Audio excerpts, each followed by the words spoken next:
especially for how big this vehicle is. But the EPA numbers are the same exact numbers that you will find in the Toyota Camry equipped with the V6 engine too, so it could be a little off there. However, if those are the fuel economy numbers, this certainly is pretty above average for this vehicle. But if it's fuel economy that you're looking at, then you'll want to go with this 2.5 liter 4-cylinder hybrid paired with an electric motor, and it earns up to 40 miles per gallon. And most Avalons, however, are going to be equipped with the regular 3.5 liter V6 that we have. Trims of the Avalon start at the base XLE trim, which starts at $32,650. The XLE Plus starts at $34,400. The XLE Premium starts at $35,850. The Touring starts at $37,050. And then the top of the line Limited starts at $40,450. Competitors for the Avalon, you have the vehicles in the full-size sedan class. This includes the likes of the Chevrolet Impala, Dodge Charger, Ford Taurus, Chrysler 300, as well as the Nissan Maxima, Hyundai Azera, and the Kia Cadenza.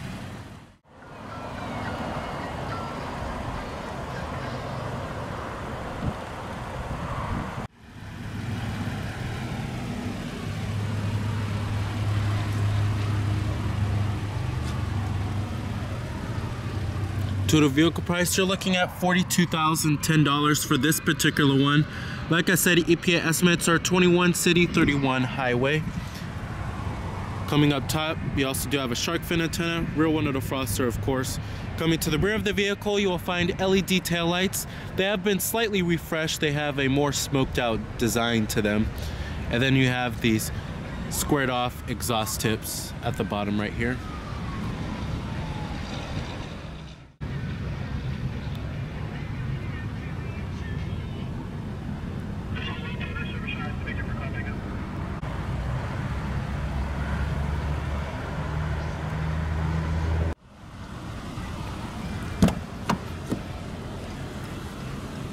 All of your basic powered features: power windows, power door locks, power mirrors, memory seat settings for 2 people, chrome interior door handles.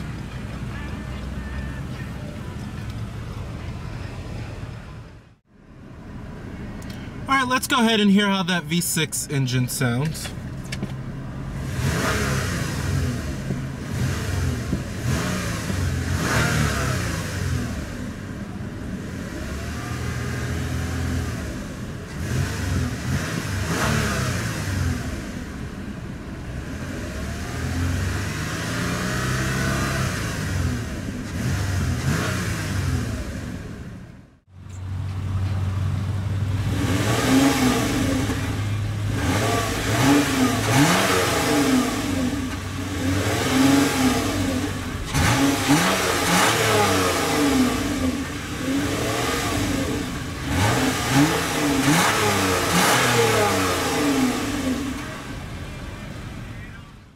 Now, build quality and materials are quite impressive inside of the Avalon here, and certainly have a Lexus-like level of quality. Now, if you are looking at the Lexus ES, the Avalon certainly makes a great alternative to that vehicle, and you will find nice stitching everywhere inside of here, soft touch materials on the mid door panel, upper door panel, armrest, dashboard, everywhere you pretty much touch is going to be soft to the touch. Build quality is excellent, no panel gaps inside of here, and the interior trim and pieces fit well together. Overall, this interior somewhat exceeds the Lexus ES in terms of its cabin ambiance. Now, coming to the steering wheel design, it's okay, but it's certainly not the best from the Toyota brand. It is a little plain Jane looking, especially for a $40,000 vehicle. I wish they would have put some kind of chrome trim right here, or some kind of wood accent setting right here.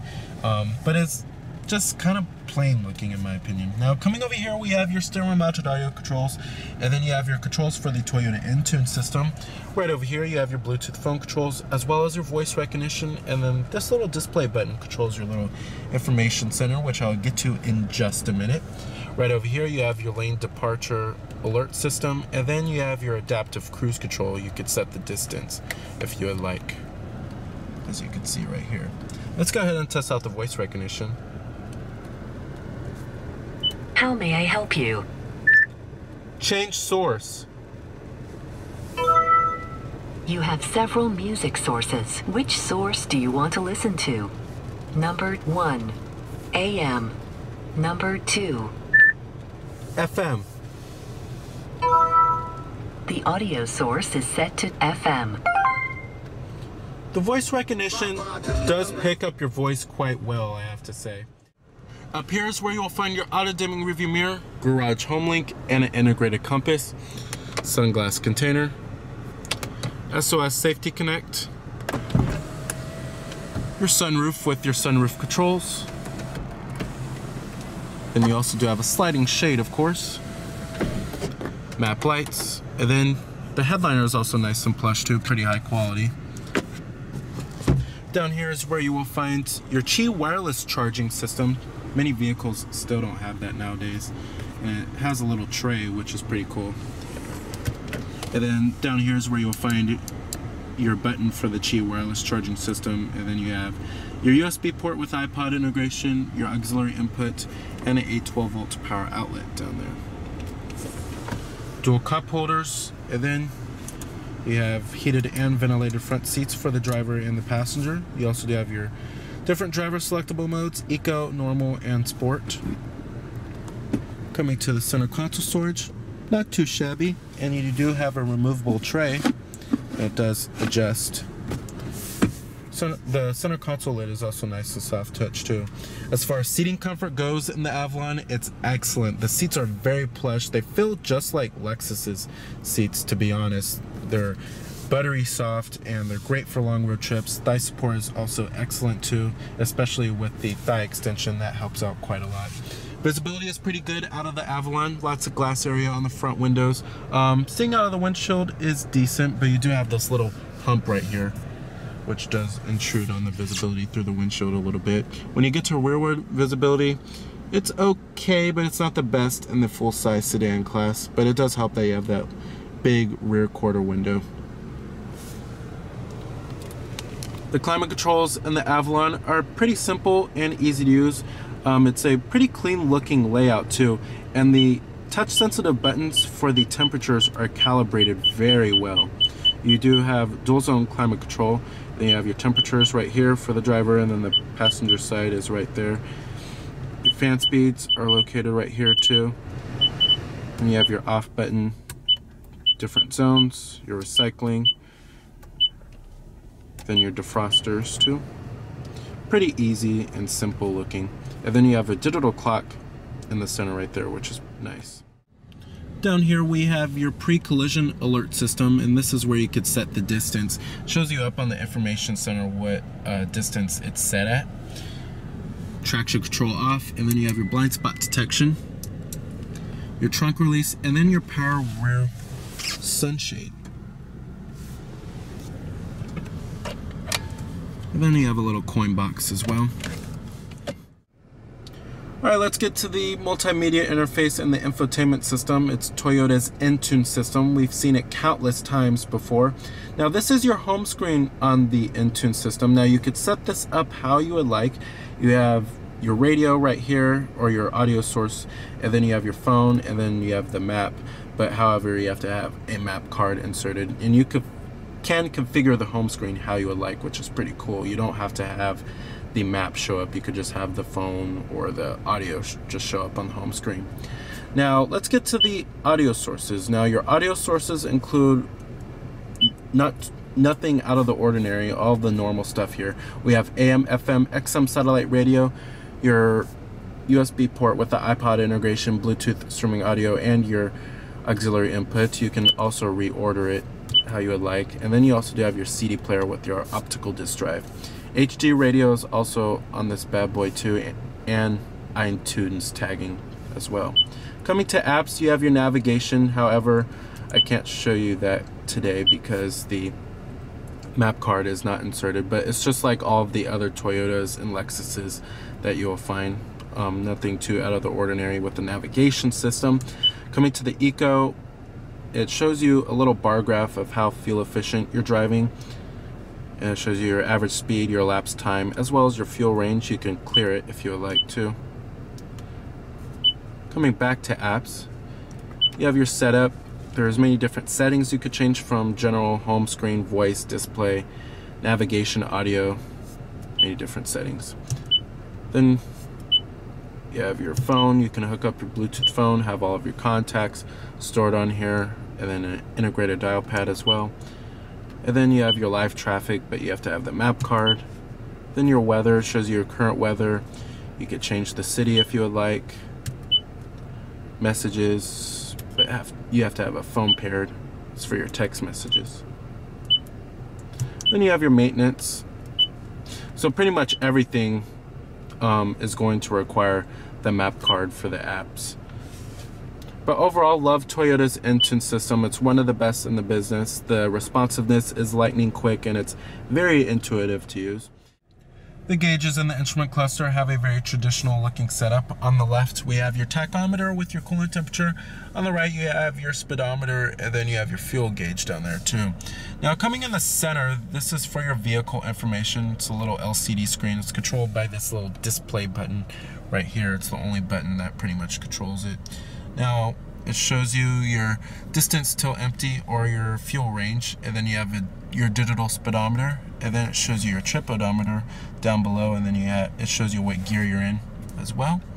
Over here you have your current fuel economy, and then your average fuel economy data. You can reset it, and then your time until rest, tire pressure monitoring system, and then it shows you if your lane departure alert is on or off.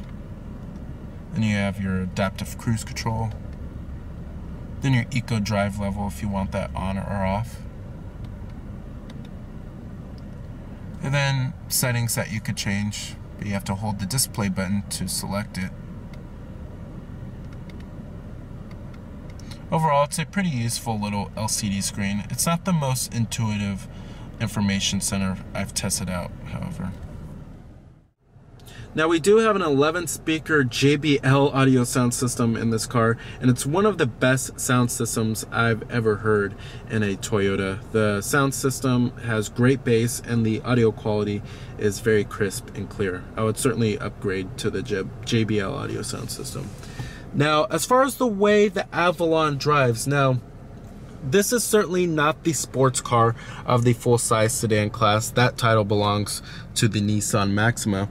However, it certainly does offer much more driver engagement than it did in years past. It certainly does not feel like the Japanese Buick sedan. And you can feel for where this vehicle is trying to go. The steering isn't numb and it's not vague, and it certainly does not feel like a rolling couch. With that being said, the ride quality is still pretty good and should be pretty good for most consumers. However, for the traditional Avalon buyer, the ride quality may be too firm. However, I think the Avalon certainly has a pretty good balance between good ride comfort and pretty good handling too.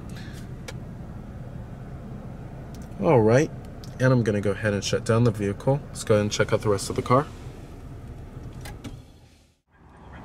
Build quality and materials do follow through in the rear of the Avalon. You still have nice stitching everywhere and soft touch panels too. Now, sitting back here in the Avalon, it's a very comfortable experience. The seats are very comfortable, still nice and plush, just like the front seats. And I would certainly take a long road trip on this vehicle, especially in the back of the Avalon here. The rear headrests are also adjustable, except for this one, the middle seat. Now, 3 adults should certainly feel very comfortable back here. There's plenty of space and room. And you also do have your rear center armrest with cup holders. And then you have a ski trunk pass-through right there. And then you have your dual map pockets, rear air vents, and then you have automatic climate control back here, which is nice. And then you have heated seats for the left side as well as the right side. And then down there is where you will find a 12-volt power outlet. Then you have your map lights, of course. All right. Now the Avalon does have a pretty large trunk, I have to say. However, if you do